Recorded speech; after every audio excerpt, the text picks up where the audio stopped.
8 अगस्त 1963 की अंधेरी की रात के दौरान रॉयल मील की एक ट्रेन ग्लासगो से लंदन की तरफ जा रही थी। इस ट्रेन के एक मखसूस डब्बे में नोटों से भरी हुई बोरियों का बड़ा जखीरा मौजूद था, जो आज के हिसाब से तकरीबन 63 मिलियन पाउंड या 800 करोड़ रुपए बनता है। ट्रेन के ड्राइवर जैक मिल्स रात की खामोशी में पूरी तवज्जो के साथ इंजन चला रहे थे। सब कुछ मामूल के मुताबिक था, मगर अचानक एक क्रॉसिंग पर सिग्नल की सुर्ख रोशनी जल उठी। यह गैर मामूली बात थी, क्योंकि उस वक्त उस मकाम पर सिग्नल का सुर्ख होना आम नहीं था। मगर जैक मिल्स ने फौरन ब्रेक लगाई और ट्रेन को सुनसान रेलवे लाइन पर रोक दिया। चंद लम्हों के लिए हर तरफ खामोशी छा गई, लेकिन इस खामोशी के पीछे एक बड़ा मास्टर प्लान छुपा हुआ था, जो आगे चलकर तारीख का सबसे बड़ा ट्रेन डाका बनने वाला था। और यही से द ग्रेट ट्रेन रॉबरी का आगाज होता है। नाज़रीन, ये वाकया किसी फिल्म जैसा लगता है, मगर हकीकत ये है कि डाकुओं ने महीनों की मंसूबा बंदी के बाद बरतानिया की सरकारी रॉयल मील को लूटा और इस पूरे वाकये में एक भी गोली नहीं चलाई गई। इस मंसूबे की शुरुआत कई महीने पहले लंदन में हुई, जहां चंद मशहूर मुजरिम एक नए और बड़े डाके के लिए इकट्ठे हुए।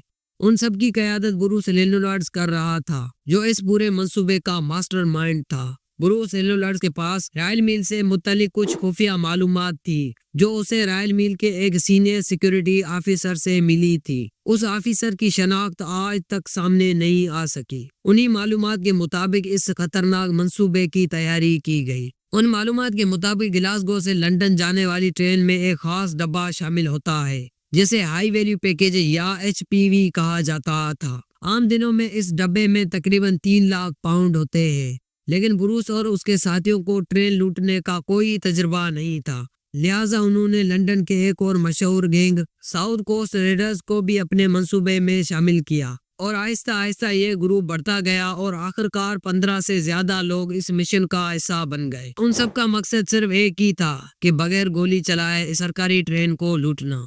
आखिरकार महीनों की प्लानिंग के बाद 7 अगस्त 1963 की शाम 6:50 पर ट्रेन ग्लासगो सेंट्रल स्टेशन से लंदन के लिए रवाना हुई। ट्रेन में 12 डब्बे थे और तकरीबन 72 पोस्ट ऑफिस के मुलाजमीन मेल की छांटी में मसरूफ थे। उस दिन HPV डब्बे में मामूल से कहीं ज्यादा रकम मौजूद थी, तकरीबन 30 लाख पाउंड, जबकि आम दिनों में यह रकम 3 लाख के करीब होती थी। उसके अलावा जिस डब्बे को इस्तेमाल किया गया उसमें सिक्योरिटी अलार्म भी मौजूद नहीं था, जो डाकुओं के लिए सबसे अहम बात थी। ट्रेन नैन वैली रेलवे स्टेशन पर पहुंची, जहां HPV डब्बे को इंजन के फौरन बाद दूसरे नंबर पर लगाया गया। डाकुओं के लिए ये पहला बड़ा मरहला कामयाबी से मुकम्मल हो चुका था।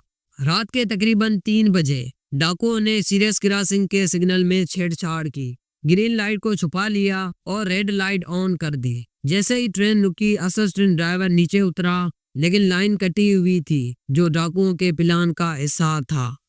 उसी लम्हे झाड़ियों में छुपे डाकू बाहर निकले और असिस्टेंट ड्राइवर को काबू में कर लिया। कुछ डाकू फौरन इंजन पर चढ़े और ड्राइवर जैक मिल्स पर हमला करके उन्हें शदीद जख्मी और बेहोश कर दिया। उसी दौरान ट्रेन के पहले 2 डब्बों को बाकी ट्रेन से अलग कर दिया गया और उन्हें तकरीबन 1 किलोमीटर दूर ब्राइड को ब्रिज तक ले जाया गया, जहां एक ट्रक पहले से मौजूद था। HPV डब्बे के दरवाजे तोड़े गए, अंदर मौजूद 5 पोस्ट ऑफिस मुलाजमीन को जख्मी करके रस्सियों से बांध दिया गया। इस डब्बे में कुल 128 बोरियों में कैश था, जिनका वजन तकरीबन 2 टन बनता था। डाकू उनमें से 120 बोरियां ट्रक में लोड करने में कामयाब हो गए, जबकि 8 बोरियां टाइम की वजह से वहीं छोड़ दी। उस तरह वो तकरीबन 25 लाख पाउंड लेकर फरार हो गए। डाकुओं ने अपने फरार के बाद हाई आउट पर आकर नोटों के साथ मोनोपोली गेम भी खेला, लेकिन कुछ देर बाद पुलिस ने 50 किलोमीटर के दायरे में उनकी मौजूदगी का पता लगा लिया। डाकू खौफजदा हो गए और अपने मंसूबे में तब्दीली की। लूटी गई रकम तकरीबन 2.5 मिलियन पाउंड थी। डाकुओं ने हर एक में हिस्सा बांटा और हाई आउट से फिंगरप्रिंट्स मिटाने की कोशिश की। पुलिस ने जल्द ही फिंगरप्रिंट्स से 16 में से 14 अफराद को गिरफ्तार कर लिया। सिर्फ 2 लोग बच पाए, एक रिप्लेसमेंट ट्रेन ड्राइवर और वो सीनियर सिक्योरिटी ऑफिसर जिसके जरिए ये प्लान बनाया गया था। आज तक उस ऑफिसर की शनाख्त किसी को मालूम नहीं। अदालत ने इस डाके को सदी का सबसे बड़ा डाका करार दिया और मुजरिमों को तकरीबन 30 साल की सजा दी। براڈ کو برج آج بھی ٹرین اوورز برج کے نام سے مشہور ہے۔ جیک مز جو 58 سال کے تھے، ٹرین میں لگنے والی چوٹ کی وجہ سے دوبارہ اس کام کے قابل نہ رہے اور 7 سال بعد اسی صدمے کی وجہ سے وفات پا گئے۔